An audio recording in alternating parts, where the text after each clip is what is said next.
자, 오늘 읽을 본문 세 구절입니다. 함께 한 목소리로 합독합니다. 18절부터 읽겠습니다. 시작. 너희는 이전 일을 기억하지 말며 옛날 일을 생각하지 말라. 보라, 내가 새 일을 행하리니 이제 나타낼 것이라. 너희가 그것을 알지 못하겠느냐? 반드시 내가 광야의 길을 사막의 강을 내리니 장차 들짐승 곧 승냥이와 타조도 나를 존경할 것은 내가 광야의 물을 사막의 강들을 내어 내 백성 내가 택한 자에게 마시게 할 것임이라. 아멘. 기도합니다. 주님, 오늘도 말씀하옵소서. 예수님 이름으로 기도하옵나이다. 아멘. 저는 오늘 이사야 43장 18절로 20절을 통해서 이전 일을 잊게 만드는 새 일이라는 제목으로 함께 말씀을 증언하려고 합니다. 오늘부터 4회에 걸쳐서 봄이 오면이라는 주제로 기획한 설교로 하나님의 말씀을 나누려고 합니다. 오늘은 그 첫 번째 시간입니다. 하나님은 내 힘으로 어찌할 수 없는 절망의 한복판에 서 있는 우리에게 그야말로 가슴 뛰는 새 봄 인생 소식을 선포하십니다. 그야말로 겨울같이 싸늘하게 식다 못해 얼어버린 나의 영혼에 찾아오는 하나님의 압도적인 봄이 있다는 사실을 성경이 우리에게 말하고 있습니다. 어느덧 3월의 문턱에 들어섰습니다. 세상은 봄이 왔다고 꽃망울을 터뜨릴 준비를 하지만 정작 우리의 일상은 여전히 꽁꽁 얼어붙은 겨울일 때가 많습니다. 풀리지 않는 재정의 한파, 끝이 보이지 않는 자녀 문제, 관계의 단절이나 육체의 질병 앞에서 우리는 춥고 메마른 광야를 걷습니다. 내 인생에 과연 다시 봄이 올까? 남몰래 한숨 짓는 분들도 있을 것입니다. 글쎄 모르겠어요. 오늘이 내 인생의 마지막 예배야. 오늘 예배만 드리고 성도님들하고 인사한 다음에 나는 세상을 떠날래. 이런 마음을 혹시 가지고 계신 분들이 계시다면 오늘 설교에 좀 귀 기울여 주셨으면 좋겠어요. 오늘 이 본문 말씀은 이사야 선지자가 예언했던 그 글입니다. 이사야 선지자가 활동하던 시대 남왕국 유다는 고대 근동의 최강대국인 아수르의 끔찍한 위협 앞에 놓여 있었습니다. 그들의 동족인 북왕조 10지파의 그 북왕조 이스라엘은 이미 멸망한 지 오래되었고 남유다 역시 풍전등화의 위기였습니다. 이때 히스기야는 참 세심한 노력을 기울여요. 그 나라를 지키기 위해서 단단한 바위를 깨고 땅속으로 S자형의 좁고 구불구불한 깊은 굴을 팝니다. 예루살렘 성, 원래는 다윗성이라고 불리는 그 성 외곽 해발 636m, 굉장히 높죠. 그것에 물이 고이는 기혼샘이 있어요. 그 기혼샘에서 해발 634m, 직선으로 보면 한 2m 정도 낙차가 생기죠. 근데 해발 634m의 예루살렘 성에서 가장 낮은 지점, 아주 유명한 연못이 하나 있는데 그게 실로암입니다. 이 실로암 연못까지 총 길이 약 533m, 평균 낙차는 한 30cm 정도로 성 안에서 백성들과 군인들의 생활용수와 식수로 쓸 물을 끌어오는 엄청난 작업을 해요. 그것이 바로 그 유명한 실로암 터널입니다. 오늘날도 그곳에 여행을 가면 이 관광 코스에 실로암 터널을 볼 수 있는 코스가 있다고 합니다. 또한 창고에 무기를 비축하고 그 옆에 있는 강대국 애굽이나 신흥국 바벨론과 동맹을 맺으며 어떻게든 살 길을 찾으려고 애씁니다. 위기 앞에서 땀 흘려 터널을 파고 방어벽을 구축하는 인간의 땀과 이 노력 자체는 굉장히 귀한 겁니다. 우리는 내게 주어진 일터에서 그러므로 성실하게 일해야 하고 병이 나면 지혜롭게 병원에 가서 치료를 받아야 합니다. 그것이 우리가 일상에서 파야 할 정당한 터널입니다. 그런데요, 하나님은 이사야 22장 11절을 통해서 유다 백성들의 치명적인 잘못을 날카롭게 지적하십니다. 그 본문의 내용을 보면 이렇습니다. 너희가 또 옛못의 물을 위하여 두 성벽 사이에 저수지를 만들었느니라. 솔로몬 터널을 팠다 이거예요. 그러나 너희가 이를 행하신 이를 앙망하지 아니하였고 이 일을 옛적부터 경영하신 이를 공경하지 아니하였느니라. 성벽을 이어서 용수가 외세가 침범해도 떨어지지 않도록 터널을 판 거 참 잘했다 이거예요. 그리고 아수르라든지 외세의 그 침략을 대비해서 무기를 준비하고 무장시키고 군사를 훈련하고 이거 다 잘한 거라는 거예요. 근데 뭐가 문제냐? 땅을 파느라 그만 하늘을 잊어버렸다는 거예요. 바위를 깨고 물을 모으느라 열심을 내었는데도 정작 내 인생의 생사화복을 주관하시는 하나님을 바라보지 않았다고 말씀하고 있습니다.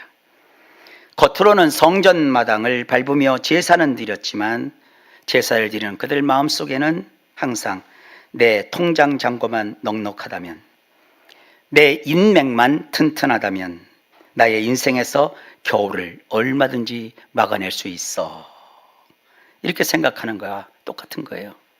하나님이 계셔야 될 자리가 있거든요. 그 자리에 나 자신이 파놓은 터널을 올려놓습니다.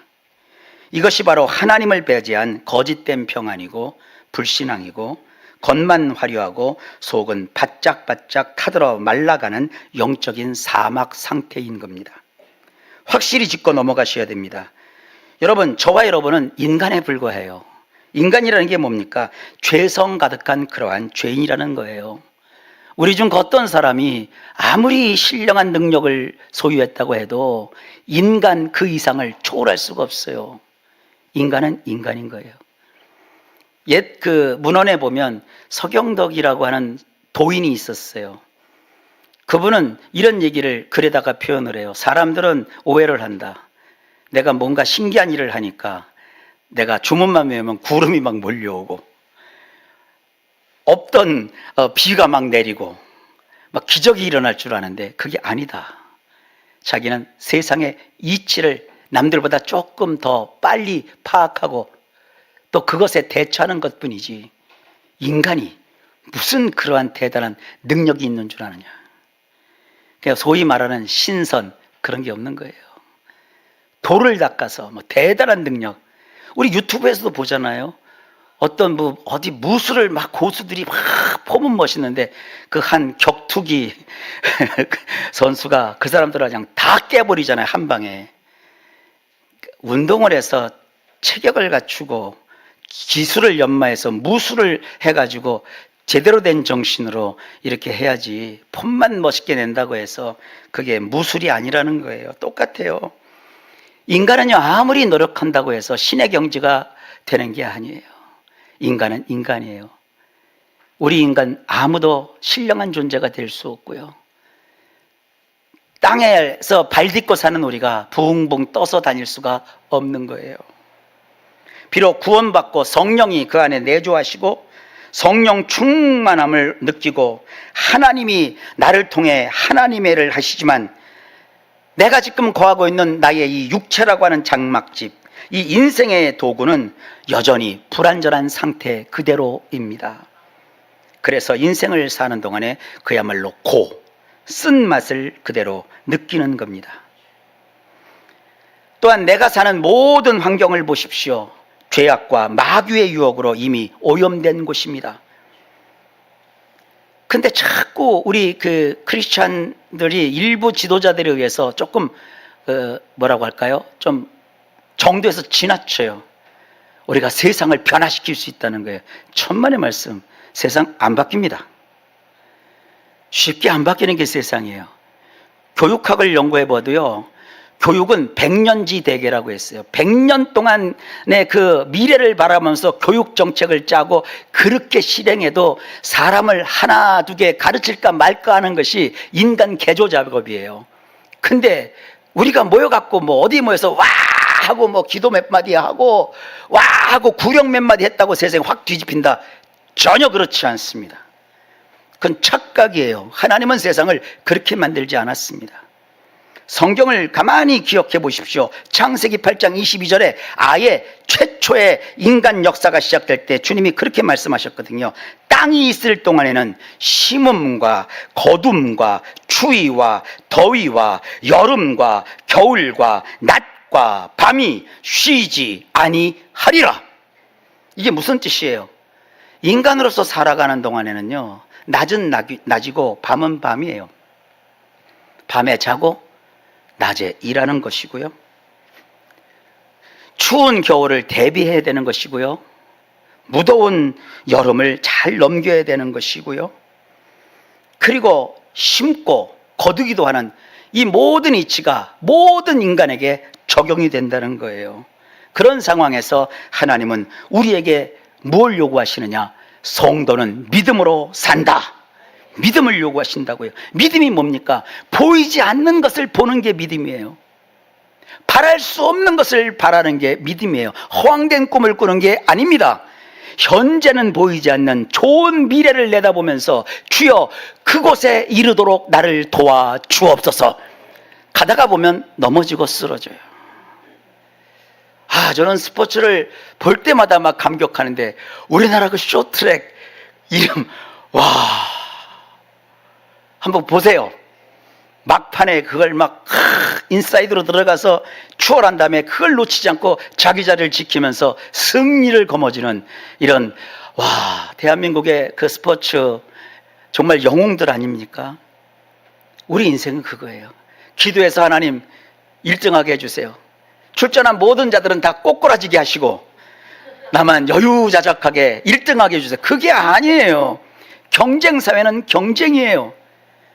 우리 교회도 정말 인류학교에 진학해서 정말 공부를 잘한 그런 우리 성도들 자녀분들이 여럿 있어요. 그들이 그냥 공부 안 하고 주여 다 알게 하시고 다 까맣게 해주세요, 그러지 않았어요. 얼마나 철저하게. 제가 지금도 신방 가서, 지금은 이제 교수가 됐지만 그가 자기 동생한테 해줬던 얘기가 아직도 저는 떠올라요. 기억이 나요.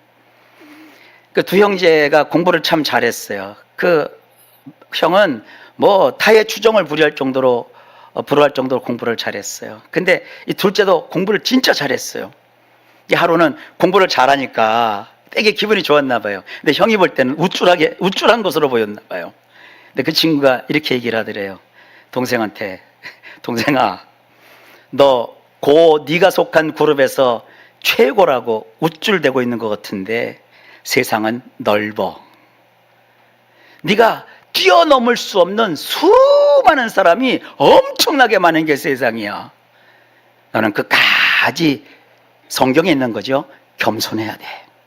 늘 배우는 자세를 가져야 돼. 그렇게 얘기했대요. 제가 그걸 보고 참 훌륭하다. 얼마나 좋은 겁니까? 예수 믿는 사람은 항상 자기의 부족함을 알기 때문에 노력하는 거예요. 이 노력이 없으면 아무것도 아닌 거예요.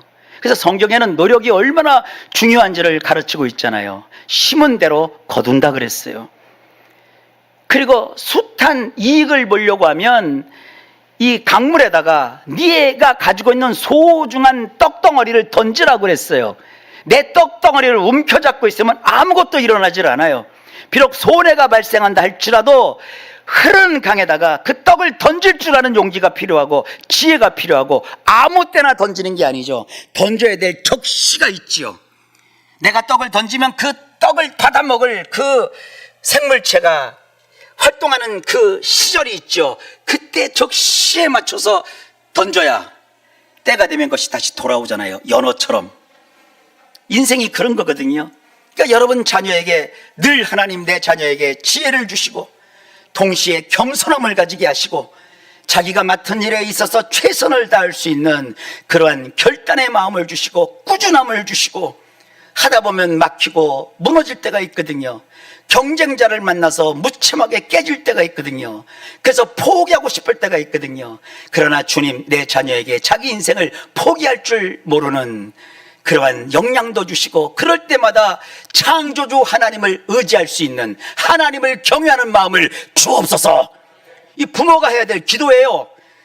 이렇게 인간의 노력은 필요한 겁니다.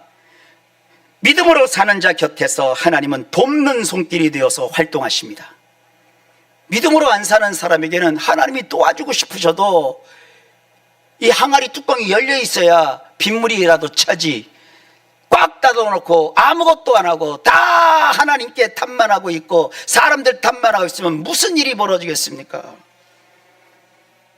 믿음으로 살면서 그 받은 바 믿음대로 실천하며 사는 사람에게 하나님은 돕는 손길이 되어서 반드시 기적 같은 일을 이룰 줄 믿습니다. 히스기야의 실로암 터널처럼 인간의 노력은 필요합니다. 예를 한번 들어볼게요. 의학은 과학이죠. 그리고 의학의 그 진단은 상식입니다.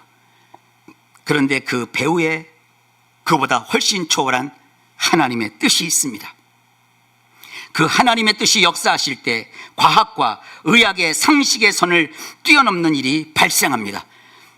우린 그것을 뭐라고 하죠? 기적이라고 하고요. 가로 열고 하나님이 하셨다 가로 닫는 거예요. 하나님은 우리에게 이길 힘을 주시고 돌파할 기회를 마련하시고 돕는 손길을 보내시고 때로 넘어졌을 때 다시 일어나도록 손잡아 일으켜 세워 주십니다. 그래서 심지어 완전히 망해도 그 인생으로 끝장나지 않게 하십니다. 왜냐하면 그 인생의 주인은 그가 아니라 그를 창조하시고 구원하신 하나님이시기 때문입니다. 주께서 두려워하지 말라며 다시 시작할 용기와 회복의 길을 마련하십니다. 혹시 인생길 살다가 어렵고 힘들다면 다른 데서 길을 발견하지 마십시오. 주님, 내가 취직을 하려고 하는데 나는 능력이 안 돼요. 이력서를 넣어봤자 다 떨어져요. 이 조건도 안 만나고 저 조건도 안 맞고 주님, 이제 나는 끝장인가 봅니다. 에이, 오늘 저녁밥만 먹고 끝내버리자. 그렇게 인생이 아니에요. 그럴 때는요, 서슴지 말고 만인이 기도하는 십자가 제단 밑에 내려와서 주여, 그럴지라도 나의 인생 주인은 하나님이십니다. 주가 길을 여시고, 왜냐면 길을 여시잖아요. 이 위기에서 벗어날 수 있는 피할 길을 만드시고 이 못나고 부족한 나를 통해 역사하시는 하나님, 한나가 만난 하나님이 그거 아닙니까? 하나님은 낮고 천한 자를 들어서 귀족들과 함께 다니시게 하시는 하나님, 세상에서 멸시당하고 무시받는 자를 일으켜 세워서 가지고 떵떵거리고 모든 것을 알고 있는 지혜로운 자들을 부끄럽게 만드시는 그것이 하나님이십니다. 정말 중요한 것은 하나님의 함께 하심이지 나의 실력, 나의 DNA의 어떠한 잠재력, 그것보다 더 뛰어넘는 하나님의 이끄심, 이게 중요한 것입니다. 기억하십시오. 인간이 자신의 힘으로 파놓은 터널의 물은 언젠가 반드시 마르게 되어 있습니다. 내가 굳게 믿고 있었던 재정과 건강, 사람의 능력이 바닥을 드러낼 때 우리는 철저한 무기력 속에 갇혀버립니다. 오늘 본문 19절에서 그 절망의 자리를 두 가지 단어로 표현을 해요. 하나는 광야라는 단어고 또 다른 하나는 사막이라는 단어예요. 이 광야라는 이 단어는 무슨 뜻이냐면 사방이 꽉 막힌 척박한 남방의 목초지를 뜻하는 단어예요. 그리고 이 사막이라는 단어는 정말 물 한 방울 없는 모래밭, 그것을 말하는 거예요. 절망의 자리에 들어가 보면 광야 같고 사막 같습니다. 꽉 막혔어요. 풀이 자라나야 되는데 자라날 풀조차도 시들시들거리고 아무런 희망도 아무런 결과도 기대할 수 없는 그런 상태가 광야예요. 이 사람이 어딜 가도 물은 마시고 살아야 될 거 아니에요. 근데 물조차 구할 길이 없는 그런 사막. 그런데 하나님이 그 광야에 하나님이 나서서 길을 내실 것이고 또한 그 사막 한가운데 심지어 강을 내시겠다고 선언하십니다. 어떻게 그런 일이 가능할까요? 예, 하나님은 천지 만물과 인간을 창조하신 창조주이시기 때문에 그런 일이 가능합니다. 18절 보십시오. 너희는 이전 일을 기억하지 말며 옛날 일을 생각하지 말라. 뼈아픈 실패의 과거도 내가 내 힘으로 물을 끌어 모았던 과거의 헛된 영광도 다 잊어버리라고 주님이 말씀하시는 거예요. 왜 그렇습니까? 하나님이 이제부터 그의 모든 과거를 덮어버릴 만큼 엄청난 새 일을 행하실 것이기 때문입니다. 그 새 일이 어떤 방식으로 행해진다라고 성경이 말할까요? 19절입니다. 이제 나타낼 것이라. 여기서 이 나타내다라고 번역한 시브리어 단어는, 제가 시브리 발음을 좀 해볼게요. 짜마크라는 단어입니다. 짜마크. 이 단어는 없던 것을 기계적으로 뚝딱 만들어낸다는 뜻이 아닙니다. 이미 존재하고 있는 기존의 바싹 마른 나뭇가지에 여린 움이 돋아나고 꽁꽁 얼어붙은 동토의 땅에 그 땅을 주께서 밀어내셔서 그곳에서 생명의 싹이 폭발적으로 솟아오르는 것을 뜻하는 단어입니다. 이 짜마크라는 단어가요. 일찍이 성경적 문화가 형성된 서양에서는 그래서 이 봄을 이 짜마크의 사상을 대입하여 영어로 스프링이라고 표현을 합니다. 스프링. 우리 스프링, 용수철 알잖아요. 느리면 툭 튀어나오고 느리면 툭 튀어나오고. 주님이 툭 튀어나오게 만드시겠다는 거예요. 그 말라 비틀어진 나뭇가지에 움이 돋게 하신다는 거예요. 물 한 방울 없던 사막에 물을 터쳐버리셔서 그것이 강을 이루도록 하신다는 거예요.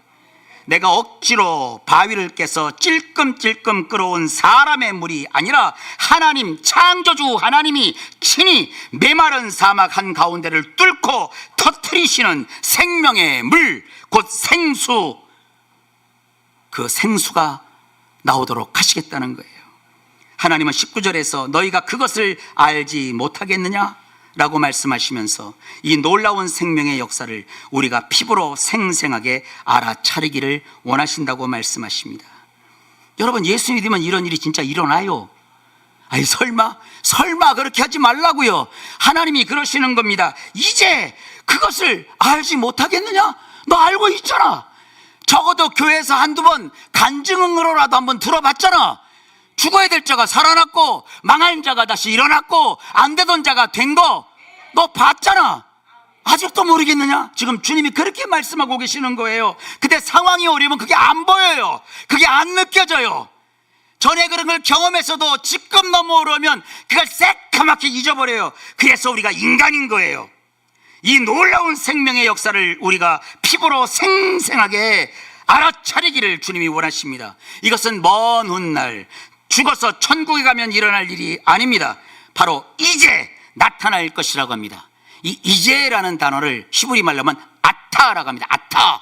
지금 나타내신대요. 지금 태어나게 하신대요. 사방이 막힌 우리 일상의 현장에서 길을 내고 강을 흐르게 하시겠다는 강력한 선언입니다. 내가 바위를 깨서 얻어낸 약간의 물이 아니라 하나님이 사막 한가운데서 솟구쳐 오르도록 친히 터뜨린 강물입니다. 성경은 그것을 생명의 생물, 줄여서 생수라고 합니다. 그렇다면 하나님이 약속하신 이 스프링처럼 튀어오르는 새일의 진짜 정체는 무엇일까요? 단순히 경제가 조금 나아지고 환경이 편해지는 그런 수준의 이야기가 아닙니다.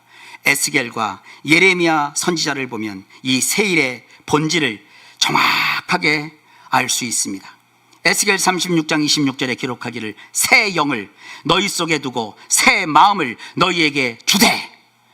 주님이 나타나시게 하겠다는 그 새 일은 바로 우리 속에 새 영을 주시고 새 마음을 가지게 하시는 그 일이 새 일이라는 거예요.